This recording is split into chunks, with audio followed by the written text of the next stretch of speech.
Hello everyone, welcome to our channel everyday e-learning. আমাদের আজকের বিষয় হলো কিভাবে আমরা লজিসিম সফটওয়্যারের মাল্টিপ্লেক্সার আইসিটি ব্যবহার করে circuit diagram of a Boolean function using 4 input মাল্টিপ্লেক্সারটি বিল্ড করতে পারি। আমরা কি জানি 2 টু দি পাওয়ার n আকারে আমরা সিলেক্ট বিটসকে নিয়ে থাকি। তাহলে 2 টু দি পাওয়ার n আকারে সিলেক্ট বিটস নিলে 4 এর জন্য আমাদের n এর মানটা কত হবে? 2 স্কয়ার। তাহলে 2 স্কয়ার হলে আমাদের সিলেক্ট বিটস কত হবে? 2। তাহলে সিলেক্ট বিটস 2 হলে আমরা কি জানি? আমরা সিলেক্ট বিটস নেই এমএসবি আকারে। তাহলে সিলেক্ট বিটস যদি আমরা এমএসবি আকারে নিই তাহলে সিলেক্ট বিটস আমাদের এ আর বি হবে। তাহলে সি কি হবে? আগে চলো আমরা মাল্টিপ্লেক্সার আইসিটি নিয়ে নিই। ডিসেবল আউটপুটকে আমরা 0 করে দিব, ইনেবল কে নো করে দিব এবং সিলেক্ট বিটস কে আমরা 2 করে দিব।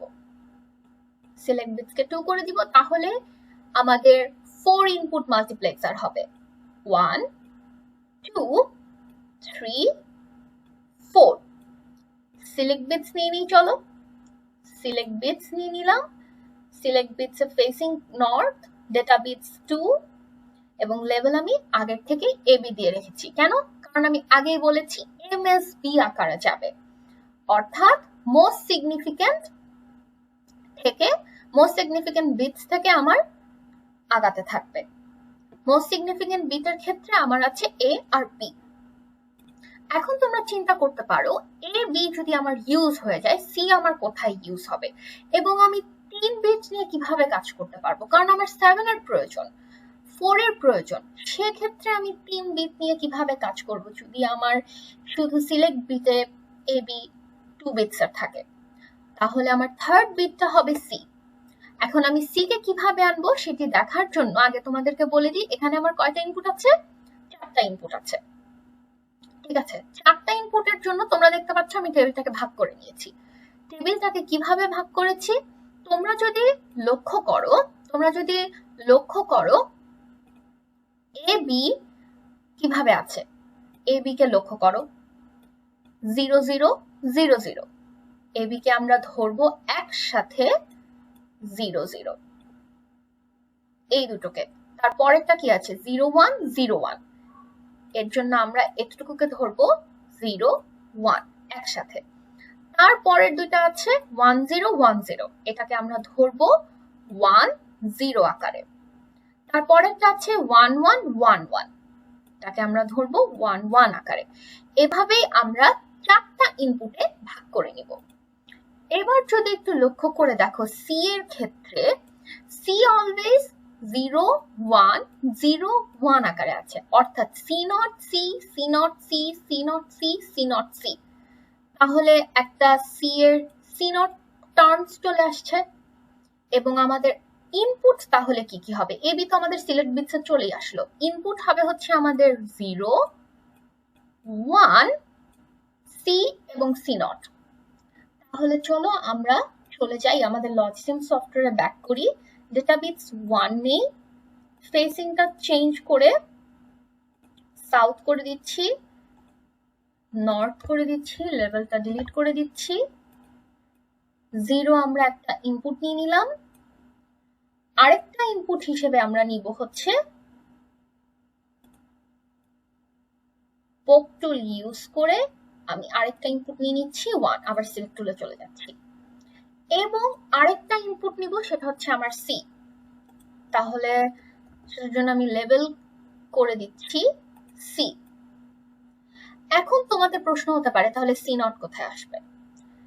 গেটসে গিয়ে একটি নট গেট নিয়ে আসি, তাকে একটু ন্যারো করে দিচ্ছি, সবকিছু ঠিক আছে। লেবেল দিয়ে দিই সি নট, ফেসিংটা চেঞ্জ করে দিয়ে দিই।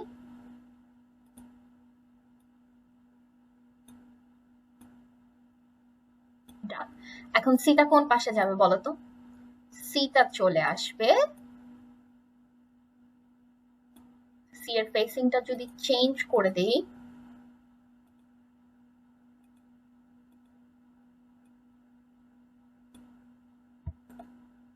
এক মিনিট,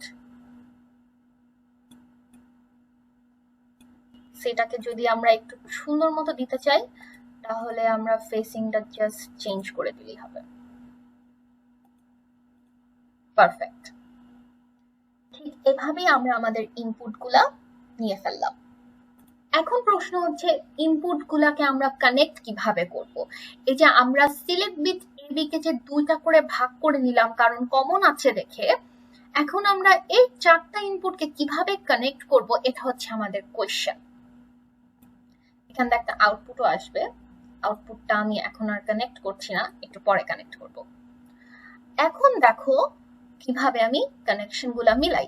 আমার সাথে খুব ধৈর্যের সাথে তোমরা থেকো। এখানে একটা লজিক্যালি জিনিসটা আমরা খুব করব না, আমরা মিলিয়ে মিলিয়ে ইনপুটের সাথে কানেক্ট করব যাতে আমার আউটপুটটা কারেক্ট আসে। আমার আউটপুটটা মিন টার্মসের 1 আসবে কি কি ক্ষেত্রে? 0 1 4 7। তো সেক্ষেত্রে আউটপুটের সাথে মিলিয়ে আমাদের ইনপুটগুলোকে কানেক্ট করতে হবে। তাহলে ফার্স্টে আমার আউটপুট কি আছে? 1 1। 0তে আমার আউটপুট আছে 1 1। তাহলে 1 1, তাহলে চলো দেখি মিল কিভাবে আছে। এ বি তে 0 0 এন্ড সি তে আছে 0 1। সি এর সাথে কোনো মিল নেই, 0 থাকলে 1 1 থাকলে 1।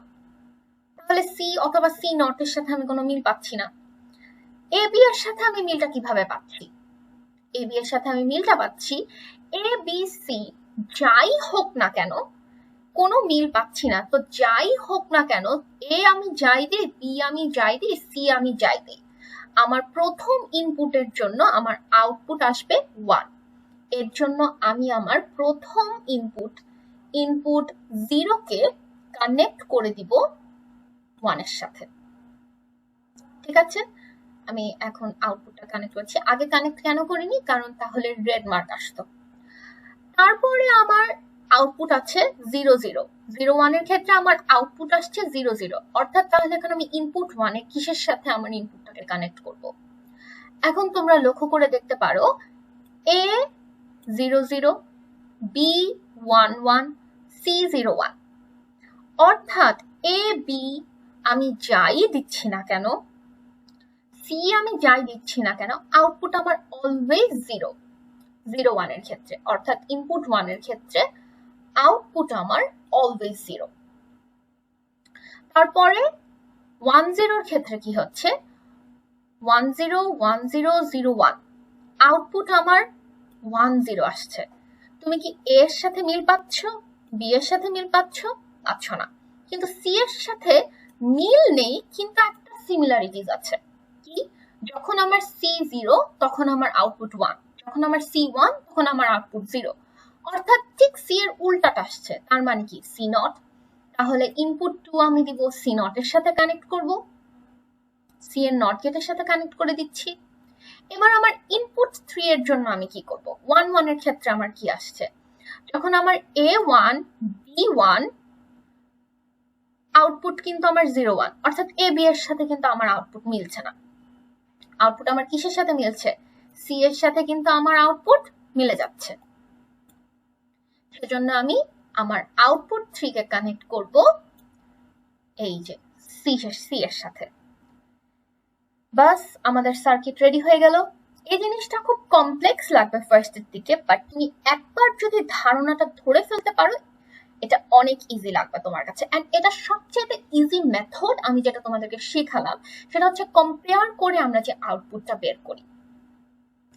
তাহলে কম্পেয়ার করে আউটপুটটা যে আমরা বের করে ফেললাম, তাহলে চলো এখন আমরা পোক টুল ইউজ করে, আমাদের সার্কিটটা যেহেতু রেডি হয়ে গেছে, পোক টুল ইউজ করে আমরা চেক করে ফেলি 0 1 4 7 এর ক্ষেত্রে আমাদের আউটপুট 1 আসছে নাকি। 0 0 যখন আছে তখন আমার আউটপুট অলরেডি 1 চলে আসছে। এখন 0 0 1 দিলে আমার আউটপুট 1 আসছে। পারফেক্ট। আমি যদি এখন 1 0 0 দেই, 1 0 0, আউটপুট 1 আসছে।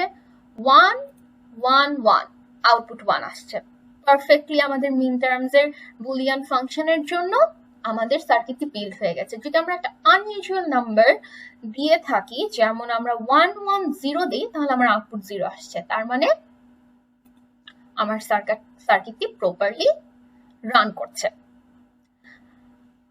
তোমাদের কাছে যদি এই রিলেটেড কোনো ধরনের ফাংশন নিয়ে কনফিউশন হয়ে থাকে তাহলে অবশ্যই তোমরা আমাদের কমেন্ট সেকশনে কমেন্ট করে বলতে পারো, রিকোয়েস্ট দিতে পারো, আমি তোমাদেরকে অবশ্যই হেল্প করব। Thank you for watching this video.